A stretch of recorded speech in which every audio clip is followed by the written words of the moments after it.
পশ্চিমবঙ্গ শুধুমাত্র দুর্নীতির hub, তোষণের hub হয়নি, জঙ্গিদেরকে একটি নিরাপদ আশ্রয়স্থল করে দিয়েছে তৃণমূল। আমি মাঝে মাঝে আপনাদের এই প্রশ্নটা করে থাকি যে আপনারা মমতা বন্দ্যোপাধ্যায়ের রাজত্বকালে, তৃণমূলের রাজত্বকালে আর কি কি দেখলে তবে আপনাদের জেগে ঘুমিয়ে থাকা ঘুম ভাঙবে। সামান্য ভাতার লোভ দেখিয়ে 5টা বছর রাজত্ব করার আশা যারা দেখছে, করছে, যারা আপনাদেরকে বোকা বানাচ্ছে ভাতার লোভ দেখিয়ে, তারা রাজ্যতে কি করে বেড়াচ্ছে আপনাদের কোনো আইডিয়া আছে? এতদিন তো আপনারা দেখেছেন কিভাবে মমতা বন্দ্যোপাধ্যায়ের আমলে চুরি ডাকাতি হয়েছে। এমন কোন নিয়োগ নেই যেখানে চুরি হয়নি। চুরির জন্য 26,000 শিক্ষক শিক্ষাকর্মীর চাকরি বাতিল করে দিয়েছে কলকাতা হাইকোর্ট এবং দেশের সুপ্রিম কোর্ট। মমতা বন্দ্যোপাধ্যায়ের দলের নেতা মন্ত্রীদের চুরির জন্য 26,000 মানুষের চাকরি চলে গেছে। এই গোটা এই 14-15 বছরে একবার এসএসসি নিয়োগ হয়েছে, তাও চুরিতে চলে গেছে। সুপ্রিম কোর্ট আবার পরীক্ষা নিয়েছে, আবার চুরি হয়েছে, এখনো রিক্রুট করতে পারেনি। এতদিন তো চুরি দুর্নীতি দেখছিলেন, এতদিন তোষণবাজ দেখেছেন, তোষণবাজের রাজত্ব দেখেছেন। কিভাবে মমতা বন্দ্যোপাধ্যায় মুসলিম ধর্মকে তোষণ করে শুধুমাত্র তাদের এই 34% ভোট ব্যাংকের জন্য তাদেরকে তোষণ করে চলেছেন। হিন্দুদের দেবদেবীকে অপমান করেছেন, দুর্গাপুজোকে রুখে দিয়েছেন যাতে মুসলিমদের অনুষ্ঠান হতে পারে, দেখেছেন আপনারা। আর এবার জানা যাচ্ছে এই সমস্ত জঙ্গিরা এই রাজ্যকে যারা সেফ হাউস বলে গণ্য করত, তারা আরো সেফ রাজত্ব পেয়ে গেছে। তারা এবার বুঝে গেছে যে এই রাজ্যে গেলে তো সেফ, মোটামুটি একটা সেফ রাজত্ব আমরা পেয়ে যাবো, এবং তারপর যদি একবার তৃণমূলের নেতা কর্মী হয়ে যেতে পারি, ব্যাস আর পুলিশ প্রশাসন কিচ্ছু আমাদের করতে পারবে না। গত কয়েকদিন ধরে আপনারা খবর দেখছেন 2 জেলা থেকে 7 জন বাংলাদেশি গ্রেপ্তার হয়েছে এবং অনুপ্রবেশের সাহায্যের অভিযোগে পাকড়াও করা হয়েছে 2 ভারতীয়কে। ধৃতদের মধ্যে 3 মহিলা এবং 2 শিশু রয়েছে। কেন মহিলা এবং শিশু? ওই যে খাগড়াগড় মডেল, আমার বাড়ি বর্ধমান, যেখানে এই খাগড়াগড় কাণ্ড হয়েছিল, সেখানেও মহিলা এবং শিশুরা ছিল। মহিলা এবং শিশুরা জঙ্গিদের সঙ্গে থাকলে সুবিধা কি? কেউ বিন্দুমাত্র সন্দেহ করে না যে কেউ 2জন মহিলা 2জন শিশুকে নিয়ে জঙ্গিপনা করতে পারে, বোমা মানতে পারে। তাই এই ট্রেনিং, এই যে বাংলাদেশের নাগরিকরা ঢুকে পড়ে, বাংলাদেশি জঙ্গিরা ঢুকে পড়ে পাকিস্তান থেকে, ট্রেনিং নিয়ে তারা মহিলা এবং শিশুদের রেখে দেয় যাতে কেউ কোনো রকম সন্দেহ না করে। দেখলেন গতকালের খবর, 2 জেলা থেকে 7 জন বাংলাদেশি আটক। কোচবিহারের দিনহাটা থেকে বাংলাদেশের বাসিন্দা ওমর ফারুক ব্যাপারী আটক। এই ব্যাপারী মানেই বাংলাদেশি জঙ্গি, যেটুকু বোঝা যাচ্ছে। বাংলাদেশের বাসিন্দা ওমর ফারুক ব্যাপারী আটক, সেও তৃণমূলের নেতা, তৃণমূলের সক্রিয় কর্মী। পরবর্তীকালে জানা গেল এর সব পোস্ট হচ্ছে বাংলাদেশের ড্রেস পরে। আদতে বাংলাদেশের লোক এখানে এসে তৃণমূলের নেতা হয়ে গেছে, ব্যাস কারো কোনো হদিস নেই, পুলিশ প্রশাসন কিছু করবে না। এ তো গেল দিনহাটার বাংলাদেশের বাসিন্দা ওমর ফারুক ব্যাপারীর কথা।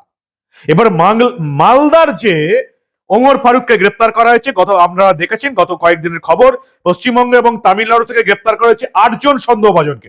পাকিস্তান বাংলাদেশ একযোগে ষড়যন্ত্র করছিল ভারতের বিরুদ্ধে, তার আগেই তারা গ্রেপ্তার হয়ে গেল।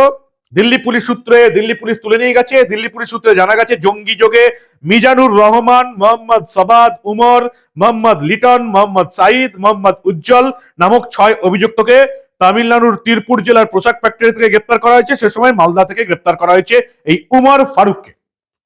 আবার মজা, এই যেমন কোচবিহারের দিনহাটায় যে বাংলাদেশের বাসিন্দা ওমর ফারুককে গ্রেপ্তার করা হয়েছিল, তৃণমূলের নেতা হয়ে বসে গেছে, বাংলাদেশের বাসিন্দা, ভোটার কার্ড আধার কার্ড সব তৃণমূল থেকে তৈরি করে দিয়েছে।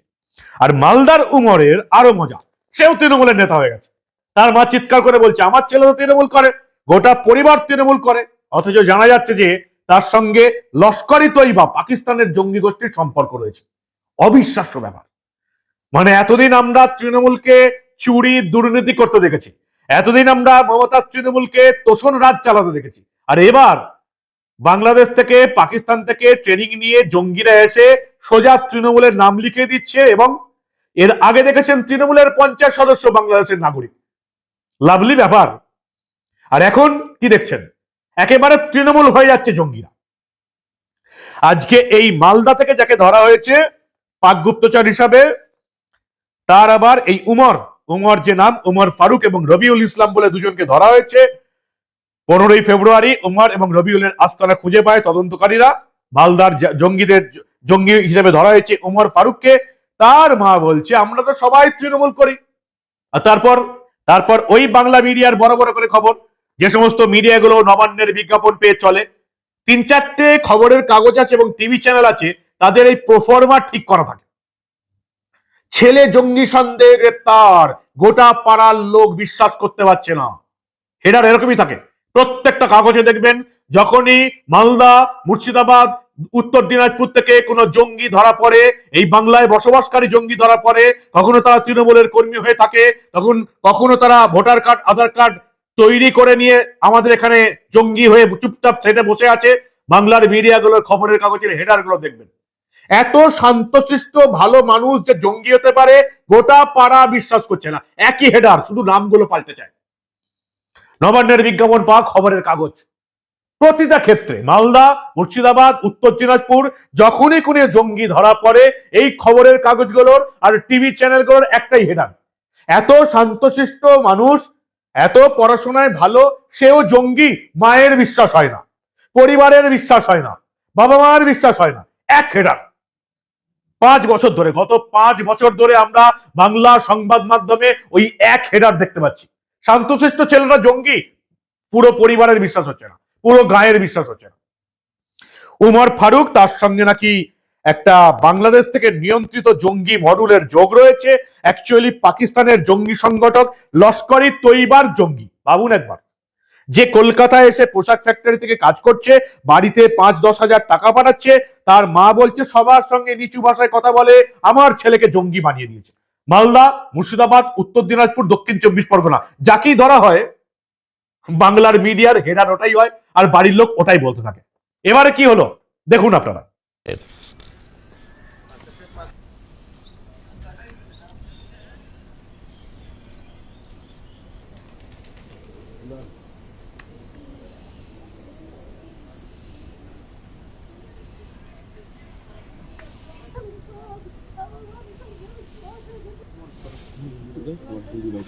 আমার ছেলেকে আতঙ্কবাদী সাজিয়ে দিয়েছে, আমার ছেলেকে আতঙ্কবাদী সাজিয়ে দিয়েছে, এগুলো শুনছি মোবাইলে টিভিতে দেখাচ্ছে। আমার ছেলেকে 2 মাস আগে এসেছিল, আমার ছেলে রমজান মাসে রোজা করার লেগে বাড়ি আসতে চেয়েছিল, এর মধ্যে কে আমার ছেলেকে কে বললো আতঙ্কবাদীতে নাম দিয়ে দিয়েছে। চিনি, ব্যাপারটা হচ্ছে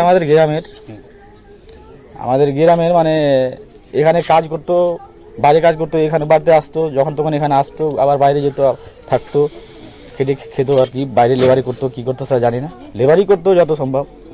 এখানে আবার শুনছি যে এর মতন মানে সকাল করে আমরা ঘুমিয়েছিলাম, সকাল করে শুনলাম এই মতন একটা গ্রামের একটা ইয়ে হচ্ছে। আবার দেখে আসলাম, এই মানে সব মানে মিডিয়া আসছে কি হয়েছে, মানে শুনতে পাচ্ছি যে বাংলাদেশ সাথে বলে যুক্ত ছিল না, কি ছিল। আদতে কি জানা যাচ্ছে? আদতে জানা যাচ্ছে গত 7 এবং 8 ফেব্রুয়ারি দিল্লি এবং কলকাতার বিভিন্ন মেট্রো স্টেশনে ফ্রি কাশ্মীর, কাশ্মীরে গণহত্যা বন্ধ হোক জাতীয় স্লোগান তুলে যে বিক্ষোভ হয়েছিল, সেখান থেকেই প্রাথমিক সূত্র ছবি পাওয়া গেছিল। গোয়েন্দা সংস্থাগুলি দিল্লি পুলিশ বিষয়টি সম্পর্কিত অবহিত করে এবং পশ্চিমবঙ্গ থেকে, মালদা থেকে এই উমর ফারুক, কলকাতায় কাজ করত উমর ফারুক এবং রবিউল ইসলাম নামে দুজনকে গ্রেপ্তার করা হয়েছে। মোট জঙ্গি সন্দেহে মালদা থেকে এই ধৃত 2, এবং এরা পাকিস্তানের গুপ্তচর হিসেবে কাজ করত এমনটাই মনে করা হচ্ছে। 15 ফেব্রুয়ারি উমর এবং রবিউলের আস্থা খুঁজে পায় তদন্তকারীরা। মোট দেখতে পেলাম 7 জন বাংলাদেশি নাগরিক এই কয়েকদিনে গ্রেপ্তার হলো। এদের মধ্যে মহিলা, শিশু রয়েছে। আরেকজন বাংলাদেশির নাম হচ্ছে মোহাম্মদ আলমগীর কবির। এই যুবকের বাড়ি বাংলাদেশের রাজশাহী জেলার চন্দিমা থানার ছোট বনগ্রাম এলাকা। তার সঙ্গে গ্রেপ্তার করা হয়েছে, এই যে বললাম, লরি চালক সাজু ঘোষকে। পুলিশ এবং বিএসএফ সূত্রে খবর, শুক্রবার রাতে মহদেবপুর এলাকার একটি লরিতে লুকিয়ে ভারতে ঢোকার চেষ্টা করছিল এই বাংলাদেশি যুবক। তার আগে গ্রেপ্তার করা হয়েছিল এই প্রায় 7 জনকে, যাদের নাম আমি আপনাদের বললাম। এই মিজানুর রহমান, মোহাম্মদ সাবাব, উমর, মোহাম্মদ লিটন, মোহাম্মদ সাইদ, মোহাম্মদ উজ্জ্বল। এতদিন এই জঙ্গিগুলো বাংলাদেশ থেকে, পাকিস্তান থেকে বা পাকিস্তান থেকে বাংলাদেশ হয়ে, কখনো নেপাল থেকে ঘুরে এসে এখানে ভোটার কার্ড, আধার কার্ড করে ভারতের বাসিন্দা, পশ্চিমবঙ্গের বাসিন্দা হয়ে বসেছিল। এবার এরা বুঝে গেছে সরাসরি তৃণমূলে ঢুকে বললে কেমন হয়, তাহলে আর সন্দেহের লেশমাত্র থাকবে না। এই রাজ্যটাকে কোন পরিস্থিতির মুখে আপনারা নিয়ে যাচ্ছেন যারা এই রাজ্যে মমতার তৃণমূলকে এখনো ভোট দিচ্ছেন, এই রাজ্যটাকে কোথায় নিয়ে যাচ্ছেন, আপনাদের কোন রকম কোনো খবর আছে আপনাদের কাছে? বিরোধী দলনেতা শুভেন্দু অধিকারী কি বলছেন দেখুন আপনারা। পশ্চিমবঙ্গ শুধুমাত্র দুর্নীতির হাব, তোষণের হাব হয়নি, জঙ্গিদেরকে একটি নিরাপদ আশ্রয়স্থল করে দিয়েছে তৃণমূল কংগ্রেস। আমি সব জায়গায় বলি, প্রতিদিন বলি, গত 2 বছরে সোনারপুর থেকে আব্দুল মান্নান লালটু শেখ ধরা পড়েছে, যিনি জঙ্গি সংগঠনের লিঙ্কম্যান। আনসারুল বাংলার প্রতিনিধি সাত শেখ ধরা পড়েছে মুর্শিদাবাদের হরিহর পাড়ায় একটি খারেজি মাদ্রাসা থেকে। তিনি 3 বার ভোট দিয়েছেন তৃণমূলকে। এখানেই পাশে ক্যানিং, এখান থেকে কাশ্মীর থেকে এসটিএফ এসে জাভেদ মুন্সিকে অ্যারেস্ট করে নিয়ে গেছে, যিনি আরডিএক্স এ বিশেষ বিস্ফোরক বানাতে পারেন। 2 কিলোমিটার দূর থেকে রিমোটে গাড়ি বাড়ি মানুষকে উড়িয়ে দেওয়ার ক্ষমতা তার আছে, তাকে নিয়ে গেছে কাশ্মীর এসটিএফ। তাই এই ঘটনা কোনো বিচ্ছিন্ন ঘটনা নয়। ইন্দোরে সেক্স র্যাকেট ধরা পড়লে বাংলাদেশি মুসলিম অনুপ্রবেশকারী রোহিঙ্গারা ধরা পড়ে, দিল্লিতে আপনার হনুমান জয়ন্তীর মিছিলে যারা পাথরবাজি করে তারা ধরা পড়ে এখানকার লোক। মালদার মানিকচকে বাড়ি, মিডিয়ার খবর, নবান্নের বিজ্ঞাপন পাওয়া মিডিয়ার খবর। প্রতিবেশীরা ভাবতেই পাচ্ছেন না শান্তশিষ্ট ছেলেটা কি করে জঙ্গি হতে পারে। বাবা মায়ের বিশ্বাসই হচ্ছে না যে তাদের ছেলে জঙ্গি হতে পারে। কখনো দিল্লি থেকে পুলিশ এসে গ্রেপ্তার করে নিয়ে যাচ্ছে, কখনো জম্মু কাশ্মীর থেকে পুলিশ এসে গ্রেপ্তার করে নিয়ে যাচ্ছে, আর মমতার পুলিশ দাঁড়িয়ে দাঁড়িয়ে দেখছে। কি করবে? 1 নম্বর হচ্ছে ধর্ম, একটা নির্দিষ্ট ধর্মের মানুষকে কিছু করা যাবে না। 2 নম্বর হচ্ছে আমার তৃণমূলের সদস্য একদম পুরো কর্মী নেতা হয়ে বসে যাচ্ছে, তাহলে পুলিশ তো আর কিছু করতেই পারবে না। কোন পুলিশের বাপের ক্ষমতা আছে বলুন তো তৃণমূলের নেতা বা কর্মীকে জঙ্গি সন্দেহে গ্রেপ্তার করবে?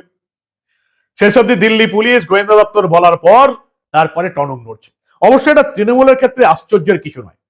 এমন ঘটনা ঘটেছে যে ইন্টেলিজেন্স থেকে, ইন্ডিয়ান ইন্টেলিজেন্স, স্বরাষ্ট্র মন্ত্রক থেকে মমতা বন্দ্যোপাধ্যায়কে সূচনা দেওয়া হয়েছে যে এই লোকটি জঙ্গি মডিউলের সঙ্গে যুক্ত, একে আপনারা রাজ্যসভায় পাঠাবেন না।